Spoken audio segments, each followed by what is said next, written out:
সমাজের নেতারা যা করে ফেরেশতারা দেখেও না, লেখেও না। কথা বোঝেন নাই মনে? চেয়ারম্যান মেম্বার আপনাদের এলাকায় আছে না নাই? মনে করেন বাজান, আগে তো চাল 1000 বস্তা আছে, আগে 500 বস্তা বিক্রি করে দেয়, আর 500 বস্তা নিয়ে আসছে।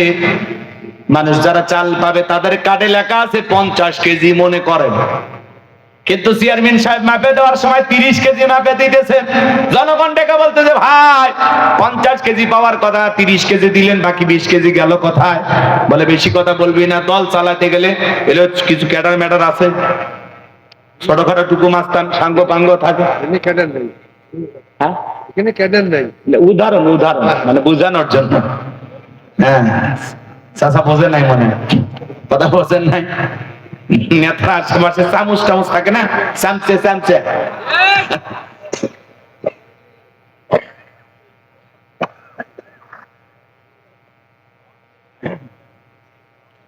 এখন যদি বলে দল চালাইতে গেলে টাকা লাগে, বেটা 30 কেজি দিছে, নিলে নে, বেশি কথা বললে বাকিটাও রেখে দেবো। জনগণ বাধ্য হয়ে নিয়ে যায়। বলেন তো বাজান, ফেরেশতারা কি এই জায়গায় নাই? দেখতেছে না, লিখতেছে না? 50 কেজি হক যদি মেম্বার চেয়ারম্যান সঠিকভাবে জনগণের কাছে বুঝায় দেয়, আল্লাহর ফেরেশতা ওইটাও দেখবে, ওইটাও লিখবে। আবার 50 কেজির পরিবর্তে জনগণের যদি 30 কেজি দেয় আর বাকি 20 কেজি মেরে দেয়, আল্লাহর কাছে ওই 20 কেজির হিসাব দেওয়া লাগবে। কথা কি বুঝতে পারছেন নাকি ভেজাল আছে? এই জন্য কিয়ামতের ময়দানে অনেক নেতা ঢেউটিন সহ রড সহ যা যা মাইরা খাইছে, দুর্নীতি করে খাইছে, ওগুলো গলায় ঝুলে নিয়ে উঠবে, মানুষ দেখেই বুঝবে এই সেই নেতা। কথা বলেন না কেন? আর ওই সমস্ত গমচোর, ডালচোর, তেলচোর, বিকাশের টাকা চোর, ওই নেতাদের পিছনে আপনি স্লোগান দেন, বল্টু ভাইয়ের চরিত্র ফুলের মতো পবিত্র, নামাজ না করতো, গাঁজা খাই 5 ওয়াক্ত, গমচুরিতে পাকা ভক্ত, শয়তানের 1 নাম্বার ভক্ত, হুজুর যে জন্য খুবই শক্ত, চুষা খাই গরিবের রক্ত। পোস্টার লেখা আছে গরিবের বন্ধু, ভোট দিয়ে দেখেন গরিবের কয় নাম্বার। একটা বয়স্ক ভাতার কাজ নিবার গেলেও 2-1000 টাকা খায়। এরকম নেতা আছে না নাই? রাগ করতেছে?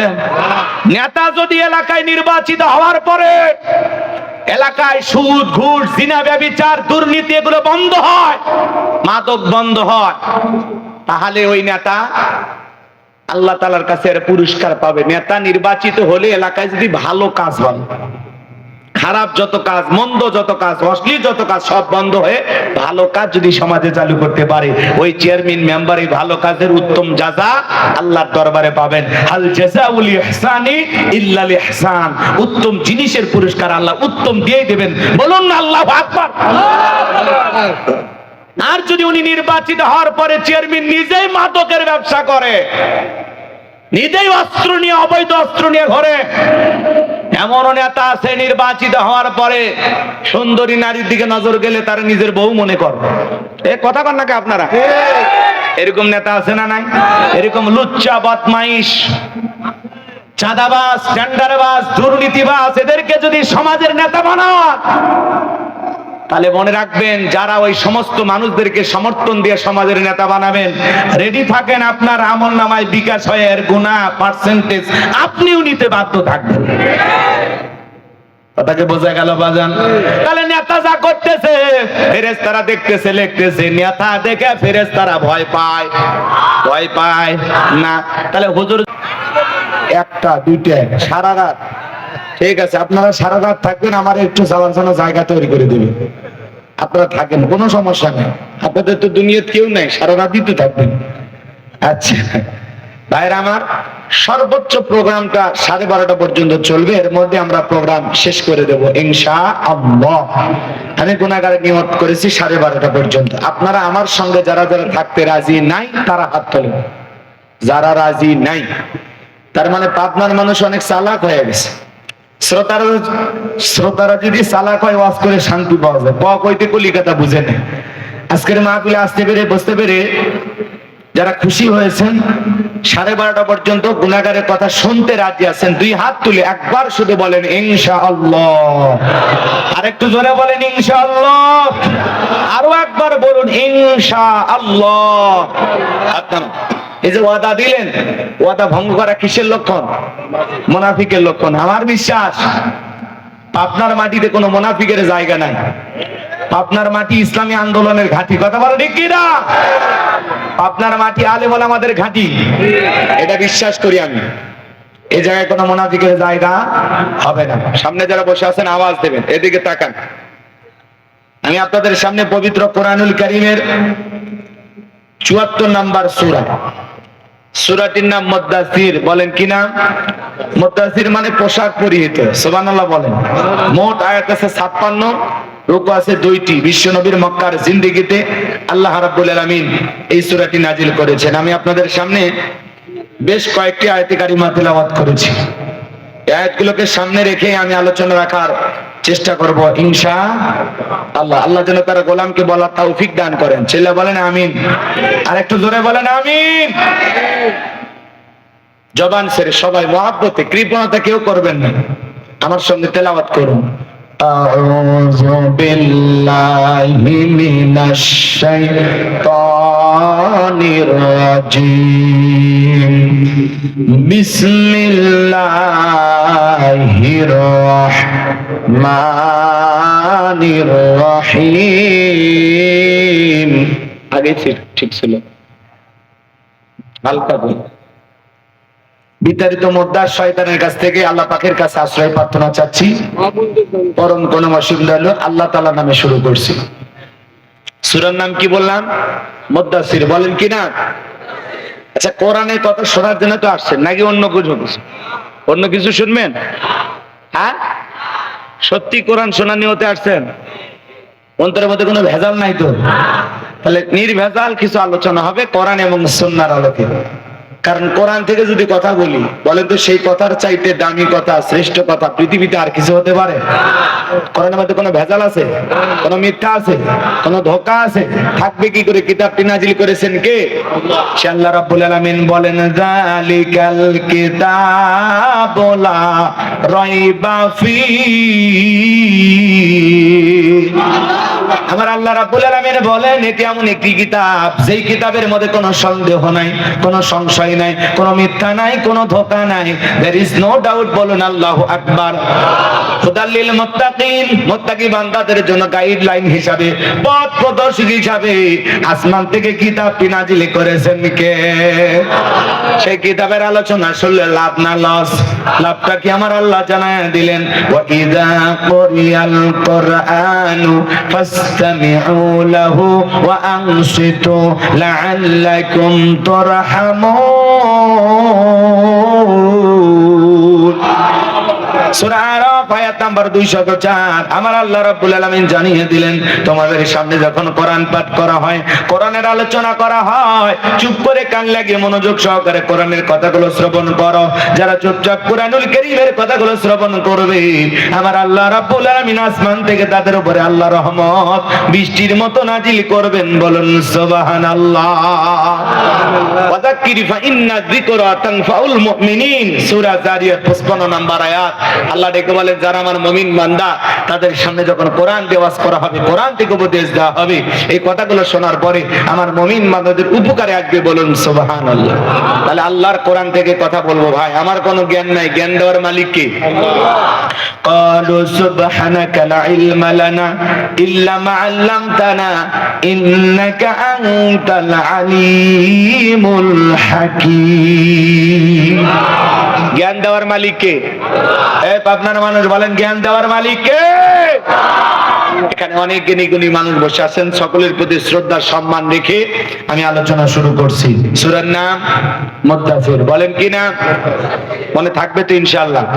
আমরা 38 নাম্বার থেকে আল্লাহ চাইলে, আল্লাহ তার গোলামকে সুস্থ রাখলে, শেষ পর্যন্ত যদি আমি কথা বলতে পারি, আমরা 46 নাম্বার আয়াত পর্যন্ত আলোচনা করব ইনশাআল্লাহ। আল্লাহ যেন তার গোলামকে বলার তৌফিক দান করেন। একটু ছেলে বলেন আমিন। আমার আল্লাহ রাব্বুল আলামিন বলেন, কুল্লু নাফসিন বিমা কাসাবাত রহিনা। আর একটু জোরে বলেন আল্লাহু আকবার। আমার আল্লাহ রাব্বুল আলামিন বলেন কুল্লু নাফসিম বিমা কাসাবাত রহিনা। প্রত্যেকটা ব্যক্তি তার নিজ কৃত কর্মের কাছে দায়বদ্ধ, নিজের কৃত কর্মের কাছে আবদ্ধ। ভালো করে বোঝার চেষ্টা করবেন বাজান গো আমার। এই পৃথিবীর ভূখণ্ডে আল্লাহ রাব্বুল আলামিন আপনাকে আমাকে পাঠিয়েছেন, দিল দিয়া কথাগুলো বোঝার এবং শোনার চেষ্টা করবেন। কুল্লু নাফসিম বিমা কাসাবাত রহিনা। প্রত্যেকটা ব্যক্তি তার নিজ কৃত কর্মের কাছে দায়বদ্ধ, নিজের কৃত কর্মের কাছে আবদ্ধ। আপনার জীবনের কৃত কর্মের হিসাব আপনাকে দিতে হবে। আপনার ছেলে দেবে না, মেয়ে দেবে না, স্ত্রী দেবে না, আপনার সন্তানেরা দেবে না, আপনার মা বাবা দেবে না, আপনার দল দেবে না, আপনার এলাকাবাসী দেবে না। আপনার জীবনের কৃতকর্মের হিসাব একদিন আপনাকেই দিতে হবে। কার কাছে? আরেকটু জোরে বলেন কার কাছে? এই আয়াতের ব্যাখ্যায় তাফসীরকারকেরা লিখেছেন, যদি আপনার কৃতকর্ম ভালো হয়, আপনার কৃতকর্ম সৎ হয়, যারা সৎ কৃতকর্ম করবে, ভালো কৃতকর্ম করবে, এ ভালো কৃতকর্মের ফলাফল হলো জান্নাত। সুবহানাল্লাহ বল। আর যারা দুনিয়ার জমিনে মন্দ কৃতকর্ম করবে, খারাপ কৃতকর্ম করবে, এ মন্দের কৃতকর্মের ফলাফল হলো জাহান্নাম। আপনার কৃতকর্ম ভালো হলে আপনি যাবেন জান্নাতে, আপনার কৃতকর্ম খারাপ হলে আপনি যাবেন জাহান্নামে। কথায় আছে যেমন কর্ম তেমন ফল। বিশ্বাস নাই করিয়া দেখো, বেহেশত ৮ দোজখ ৭। বিশ্বাস না হয় মরিয়া দেখো। কথা কয় না, কথা কয় না। আপনার কৃতকর্ম যদি ভালো হয়, আপনি যদি সৎ কৃতকর্ম করেন, এর ফলাফল হিসেবে আল্লাহ আপনাকে জান্নাত দেবেন। সুবহানাল্লাহ। আর আপনি যদি মন্দ কৃতকর্ম করেন, গুনাহ করেন, গুনাহ করে যান, আল্লাহর অবাধ্য গোলাম হন, এই দুনিয়াতে বলেন যদি খাও দাও ফুর্তি করো, দুনিয়াটা মস্ত বড়, যা কাম বদকাম আছে সব করে গেলেন, আপনার এই মন্দ কৃতকর্মের ফলাফল আপনাকে জাহান্নামে নিয়ে যাবে। জোরে কর নাউজুবিল্লাহ। এই জন্য আল্লাহ বলেন কুল্লু নাফসিন বিমা কাসাবাত রহিনা। প্রত্যেকটা ব্যক্তি তার নিজ কৃত কর্মের কাছে আবদ্ধ, নিজের কৃত কর্মের কাছে প্রত্যেকটা মানুষ দায়বদ্ধ। কথাকে বোঝেন? একটা আয়াতের আলোচনা যদি মন দিয়ে শোনেন, একটা ঘন্টা যদি কোরআন শোনার জন্য ব্যয় করতে পারেন, ৫০০ রাকাত নফল নামাজ পড়লে যে সওয়াব হয়, সেই সমপরিমাণ সওয়াব আল্লাহ আপনার আমার আমলনামায় দান করবেন। বলুন সুবহানাল্লাহ। এজন্য কোরআন শোনার নিয়তে বসে থাকলে বসে, আর অন্য নিয়ত থাকলে আপনার কাছে মজা লাগবে না। মনটা যদি আবু বকরের মতো নরম হয়, কোরআন শুনলে ঈমান বাড়বে। সুবহানাল্লাহ। আর মনটা যদি আবু জেলের মতো পেঁয়াজ দিয়ে ভরা থাকে, কোরআন শুনলেও শয়তানি বাড়বে। কথা বলেন। কারণ আপনার মনটা কেমন আজকে থেকে বোঝা যাবে যে আপনি আসলে কোরআন শোনার জন্য আসছেন নাকি অন্য কোনো মতলব আছে। সম্মানিত ভাইয়েরা আমার, দিল দিয়ে কথাগুলো বোঝার চেষ্টা করবেন। আল্লাহ রাব্বুল আলামিন বলেন কুল্লু নাফসিন বিমা কাসাবাত রহিনা। প্রত্যেকটা ব্যক্তি তার নিজ কৃত কর্মের কাছে আবদ্ধ, নিজের কৃত কর্মের কাছে দায়বদ্ধ। এই যে আজকাল আলোচনা ক্যামেরা দিয়ে রেকর্ড হইতেছে বাজান, ৬ মাস পরে ১ বছর পরে এই ক্যামেরার একটা মেমোরি আছে, এটা যদি ঠিক থাকে ৬ মাস পরে ১ বছর পরে আলোচনা দেখা যাবে। কথা বলো। আমার আলোচনা রেকর্ড করার জন্য যদি মানুষের মাথায় বুদ্ধি থাকে, আপনার আমার জীবনের কথাগুলো রেকর্ড করার জন্য আমার আল্লাহর জ্ঞান আছে না নাই? একটা রাষ্ট্র পরিচালনা করতে গেলে সরকারের যেরকম গোয়েন্দা বাহিনী থাকে, ডিবি থাকে, সিআইডি থাকে, আল্লাহর ডিবি ফেরেশতা আছে না নাই? এইজন্য আল্লাহ রাব্বুল আলামিন আপনার আমার জীবনের প্রত্যেকটা কৃতকর্ম রেকর্ড করতেছেন। মা ইয়ালফিজু মিন কাউলিন ইল্লা লাদাইহি রাকিবুন আতীদ। আমার আল্লাহ বলেন মানুষ এমন কোন কথা বলে না, এমন কোন কর্মকাণ্ড করে না যা রেকর্ড করার জন্য আমার ফেরেশতারা নাই। আপনার জীবনের প্রত্যেকটা কৃতকর্ম রেকর্ড করার জন্য আল্লাহর ফেরেশতা আছে না নাই? কিরামান কাতিবিন ইয়ালামুনা মা তাফআলুন। সম্মানিত দুইজন লেখক ফেরেশতা সদা সর্বদা আপনার আমার জীবনের ডায়েরিটা লিখতেছে। আপনি ঘুমাইলেও আল্লাহর ফেরেশতারা ঘুমায় না, ২৪টা ঘন্টায় আপনার আমার জীবনের কৃতকর্মগুলো রেকর্ড নিকট করতেছে। ওই কঠিন কিয়ামতের ময়দানে যেদিন আল্লাহ তাআলা আপনার আমলনামা হাতে ধরায়া দেবেন, নিজের আমলনামা পাওয়ার পরে আল্লাহ রাব্বুল আলামিন বলবেন ইকরা কিতাবাকা, আজকে তোমার কিতাব তুমি পড়ো, আজকে তোমার হিসাব দেওয়ার জন্য তুমি নিজে যথেষ্ট। মানুষ তখন নিজের আমলনামা পড়বে আর অবাক হয়ে বলবে মালি হাযাল কিতাব লা ইগাদিরু সগীরাতাও ওয়ালা কাবীরাতান ইল্লা আহসাহা। এত বড় আশ্চর্যজনক একটা কিতাব যেখানে ছোট কথাও লেখা বাদ যায় নাই, বড় কথাও লেখা বাদ যায় নাই। আপনি জীবনে যা যা করেছেন প্রত্যেকটা কৃতকর্ম আপনার আমলনামায় ফেরেশতারা লিপিবদ্ধ করে রাখবে। ফামাই আমাল মিসকালা যারাতিন খায়রান ইয়ারা ওয়া মাই আমাল মিসকালা যারাতিন শাররান ইয়ারা। বান্দারে, তুমি যদি যারা পরিমাণ অনুপরিমাণে নেক আমল করো ওইটাও তোমার আমলনামায় লিপিবদ্ধ করা হবে। তুমি যদি যারা পরিমাণ অনুপরিমাণে বদ আমল করো ওইটাও তোমার আমলনামায় লিপিবদ্ধ করা হবে। আপনি দিনের বেলায়, রাতের বেলায়, সন্ধ্যা বেলায়, সকাল বেলায় যা যা করতেছেন বাজান, আপনার জীবনের প্রত্যেকটা কৃতকর্ম রেকর্ড করা হচ্ছে। এই আমলনামায় কিয়ামতের ময়দানে আল্লাহ আপনার হাতে ধরায়া দেবে। যা করতেছেন দিনের আলোতে, রাতের আধারে, গোপনে, প্রকাশ্যে যা করতেছেন সব রেকর্ড করা হচ্ছে, সব লিপিবদ্ধ করা হচ্ছে। এই মুহূর্তে যারা কোরআনের কথা শুনতেছেন তাদের কথা ফেরেশতারা লিখতেছে। এই মুহূর্তে যারা সিনেমা হলে সিনেমা দেখতেছে ওদের দাও লিখতেছে। এই মুহূর্তে যারা যাত্রার মঞ্চে যায় নর্তকীর নাচ দেখতেছে, গোলাপি ডান্স দেখতেছে, আছে না? কথা কয় না কথা। আচ্ছা, এই মুহূর্তে বাংলাদেশের কোন একটি জেলায়, কোন একটি এলাকায় যাত্রা হচ্ছে না? কথা কয় না চাচা। আমার ওয়াজ কি বুঝতেছেন? যাত্রা মানে বোঝেন না? দেখছিলেন? তাই না দেখেননি? কি করছেন? 2000 সালে বোঝেন তো, আজ থেকে 25 বছর আগে বা আজ থেকে 30-35 বছর আগে এরকম গ্রামে গ্রামে এরকম মন সাজাইয়া লসিমন, করিমন, খায়রন, সুন্দরী, মানিসাপুরি, কমলার বনবাস হইতো, শুনছিলেন? ওগুলোকে কি বলতো? যাত্রাপালা, তাই না চাচা? চাচা কথা কয় না? চাচা যাত্রাপালা হইতো না? কথা কন নাকি আপনারা? মনে হয় কে জীবনে দেখিনি, শুনছে মনে আজকে প্রথম। এই গ্রামে হয়তো হয়েছে, আশেপাশে হয়েছে। যাত্রাপালার খবর আপনি জানেন না? আমি দেখিনি, কোনোদিন দেখিনি। তাহলে কি বললে লাগে? এরকম মন সাজায় আগে যাত্রাপালা হইতো, নাচ গান হইতো। এখনো মনে করেন বাংলাদেশের কোন একটি জায়গায় হয়তোবা এই মুহূর্তে কিছু লোক বৈশা যাত্রা দেখতেছে, ওই জায়গায় ফেরেশতারা লিখতেছে না? না, ফেরেশতারা অবশ্য যাত্রা গানের ওখানে থাকে না। কি বলেন? কে ঢুকলো কে বের হলে ফেরেশতারা দেখেও না, লেখেও না। কি বলেন? যারা মসজিদে বসে এই মুহূর্তে জিকির করতেছে তাদেরটাও লিখতেছে, যারা সিনেমা হলে সিনেমা দেখতেছে তাদেরটাও লিখতেছে, যারা যাত্রার প্যান্ডেলে হই হই রই রই কাণ্ড যাত্রা দেখতেছে, সাতক্ষীরা থেকে আগত ডানা কাটা পরি, মাটির আসন 200 টাকা। শোনেন না, আমাদের এলাকায় মাইকিন হয় গাইবান্ধায়, সেই মাইকিন হইতো আগে, এখন তো ওগুলো চলে গেছে। মাঝে মাঝে এখন আমাদের ফাঁসি তোলায় যদি মেলা বসে তো যাত্রা আছেই। মেলা মানেই যাত্রা, আর যাত্রা দেখে ফাত্রা লোকেরা। কথা দেখে ভালো লোকেরা যাত্রা দেখে। আগে এরকম মন সাজাইয়া অভিনয় হতো, রাজা বাদশার অভিনয় দেখেন নাই? জাহাপানা, আমি আপনার মেয়েকে বিবাহ করতে চাই, খামোশ বেয়াদব, এরকম অভিনয় করতো, সেগুলো হইতো। এখন আল্লাহ তাআলার দয়ায় প্রত্যেকটা গ্রামে গ্রাম তাফসীর মাহফিল হয় আর যাত্রা পালা হয় না। কথা বলে ডেকেরা।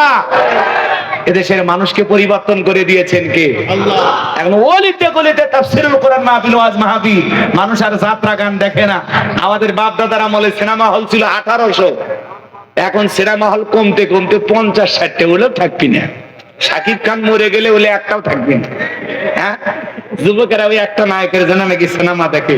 হাই রে, সালমান শাহ মরে গেছে কতদিন আগে, এখনো তার বিচারের জন্য আন্দোলন করতেছে। এক মহিলা করছে, আমি তাহাজ্জুদ পড়ে দোয়া করি সালমান শাহ যারা হত্যা করেছে তাদের জন্য ফাঁসি হয়। সুবহানাল্লাহ বলবেন না? কোন দেশে আছি? কি এক আজীব তামাশা। কিন্তু এই কথার দ্বারা আমরা একটি কথা পরিষ্কার ভাবে বলতে চাই, 28 বছর পরে সালমান শাহ হত্যার আসামিদেরকে যদি বিচারের কাঠগড়ায় দাঁড় করানো হয়, তার স্ত্রী এবং আরেকজন খল অভিনেতা ডন, এদেরকে যদি বিচারের আওতায় আনা হয়। আমরা বলতে চাই আজ থেকে 50 বছর পরেও যদি সময় আসে, কোরআনের পাকে আল্লামা সাঈদী হুজুরকে যারা ষড়যন্ত্র করে বিদায় করে দিয়েছে, ওদের বিচার বাংলার মাটিতে হবে।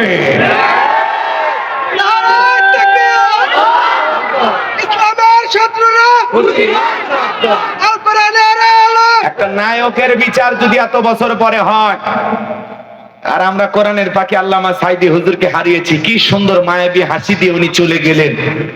হাসপাতালে একটা মানুষ সুস্থ গেল, কিভাবে তাকে মারা হলো, কার ইশারায় মারা হলো, কাদের ইশারায় মারা হলো, এর বিচার বাংলার মাটিতে হবে ইনশাআল্লাহ। সেই দিনের অপেক্ষায় আমরা আছি।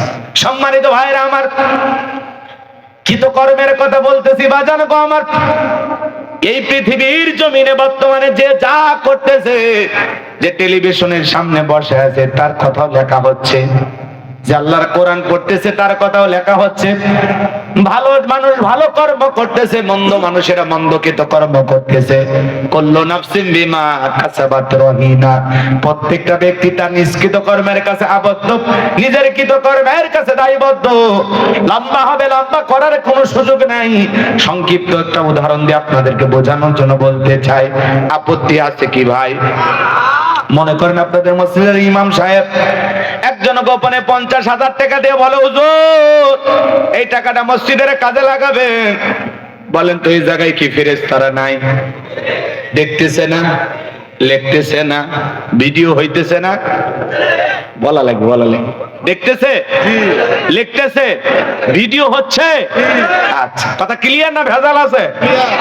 এখন ইমাম সাহেব যদি মনে করে ও বেচারা 50,000 টাকা দান করেছে মসজিদের উন্নয়ন করবে, যদি আমি এই টাকাটা নিজের মনে করে খরচ করি, বেতন তো ঠিক মতো দেয় না, মসজিদ বানায় কয়েক কোটি টাকা খরচ করে, আর ইমাম মসজিদের বেতন 1,500 টাকা, 2500 টাকা। মসজিদ কমিটি যারা আছেন আল্লাহর কাছে জবাব দেওয়ার জন্য রেডি বলেন। মসজিদ বানান কোটি কোটি টাকা খরচ করে, আর হুজুরের বেতন দিবেন মনে চায়? হ্যাঁ, প্রত্যেকটা ইমাম মুয়াজ্জিনের বেতন একেবারে কম করে হলেও 20,000 টাকা হলো।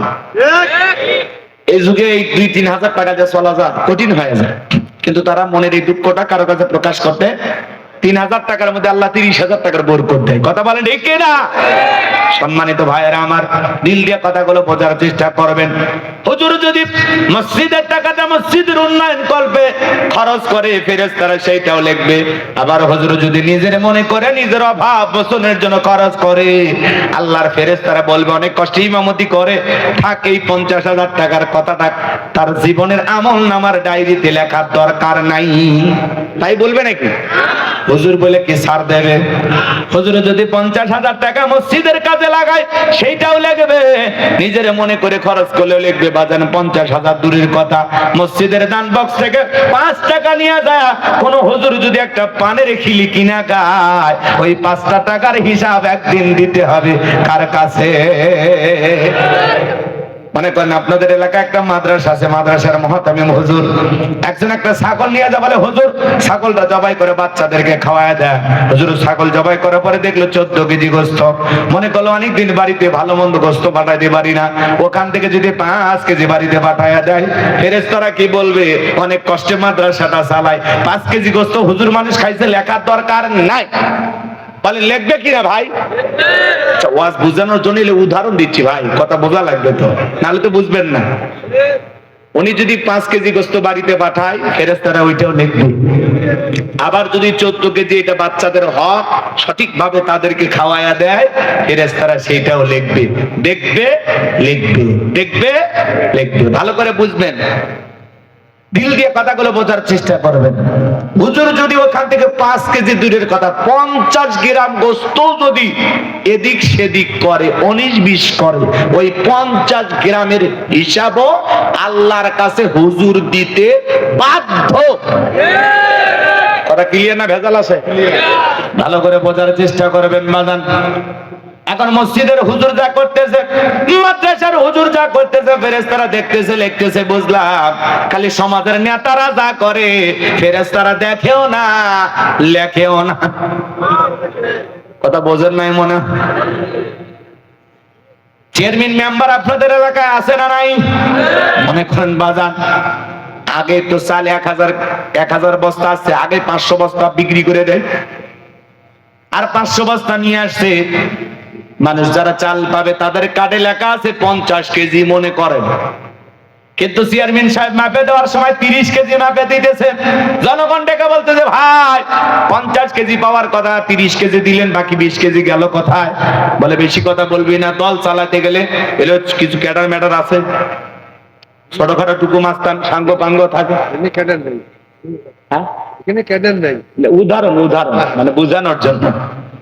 হ্যাঁ চাচা বোঝে নাই, মনে কথা বোঝেন নাই। নেতার আশেপাশে চামচ টামচ থাকে না, চামচে।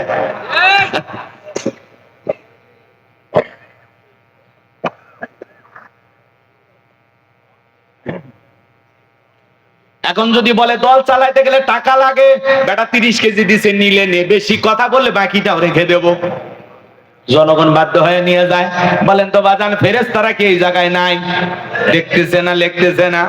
50 কেজি হক যদি মেম্বার চেয়ারম্যান সঠিকভাবে জনগণের কাছে বুঝায়া দেয়, আল্লাহর ফেরেশতা ওইটাও দেখবে, ওইটাও লিখবে। আবার 50 কেজির পরিবর্তে জনগণের যদি 30 কেজি দেয় আর বাকি 20 কেজি মেরে দেয়, আল্লাহর কাছে ওই 20 কেজির হিসাব দেওয়া লাগবে। কথা কি বুঝতে পারছেন নাকি ভেজাল আছে? এজন্য কিয়ামতের ময়দানে অনেক নেতা ঢেউটিন সহ রড সহ যা মাইরা খাইছে, দুর্নীতি করে খাইছে, ওগুলো গলায় ঝুলে নিয়ে উঠবে, মানুষ দেখেই বুঝবে এই সেই নেতা। কথা বলেন না কেন? আর ওই সমস্ত গমচোর, ডালচোর, তেলচোর, বিকাশের টাকা চোর, ওই নেতাদের পিছনে আপনি স্লোগান দেন, বল্টু ভাইয়ের চরিত্র ফুলের মতো পবিত্র, নামাজ না করত, গাঁজা খাইবা শক্ত, গমচুরিতে পাকা ভক্ত, শয়তানের 1 নাম্বার ভক্ত, হুজুর যে জন্য খুবই শক্ত, চুষা খাই গরিবের রক্ত। পোস্টার লেখা আছে গরিবের বন্ধু, ভোট দিয়ে দেখেন গরিবের কয় নাম্বার। একটা বয়স্ক ভাতার কার্ড নিবার গেলেও 2-1000 টাকা খায়। এরকম নেতা আছে না নাই? রাগ করতেছে? নেতা যদি এলাকায় নির্বাচিত হওয়ার পরে এলাকায় সুদ, ঘুষ, জিনা, ব্যভিচার, দুর্নীতি এগুলো বন্ধ হয়, মাদক বন্ধ হয়, তাহলে ওই নেতা আল্লাহ তাআলার কাছে পুরস্কার পাবে। নেতা নির্বাচিত হলে এলাকায় যদি ভালো কাজ হয়, খারাপ যত কাজ, মন্দ যত কাজ, অশ্লীল যত কাজ সব বন্ধ হয়ে ভালো কাজ যদি সমাজে চালু করতে পারে, ওই চেয়ারম্যান মেম্বার এই ভালো কাজের উত্তম জাযা আল্লাহর দরবারে পাবেন। হাল জাযাউল ইহসানি ইল্লাল ইহসান, উত্তম জিনিসের পুরস্কার আল্লাহ উত্তম দিয়েই দেবেন। বলুন না আল্লাহু আকবার। আর যদি উনি নির্বাচিত হওয়ার পরে চেয়ারম্যান নিজেই মাদকের ব্যবসা করে, নিজেই অস্ত্র নিয়ে, অবৈধ অস্ত্র নিয়ে ঘরে, এমন নেতা আছে নির্বাচিত হওয়ার পরে সুন্দরী নারীর দিকে নজর গেলে তার নিজের বউ মনে করে। এ কথা কন নাকি আপনারা? এরকম নেতা আছে না নাই? এরকম লুচ্চা, বদমাইশ, চাঁদাবাজ, টেন্ডারবাজ, দুর্নীতিবাজ এদেরকে যদি সমাজের নেতা বানান, তাহলে মনে রাখবেন, যারা ওই সমস্ত মানুষদেরকে সমর্থন দিয়ে সমাজের নেতা বানাবেন, রেডি থাকেন, আপনার আমলনামায় বিকাশ হয় এর গুনাহ পার্সেন্টেজ আপনিও নিতে বাধ্য থাকবেন। কথাকে বোঝা গেল বাজান? তাহলে নেতা যা করতেছে ফেরেশতারা দেখতেছে, লিখতেছে, নেতা দেখে ফেরেশতারা ভয় পায় না। তাহলে হুজুর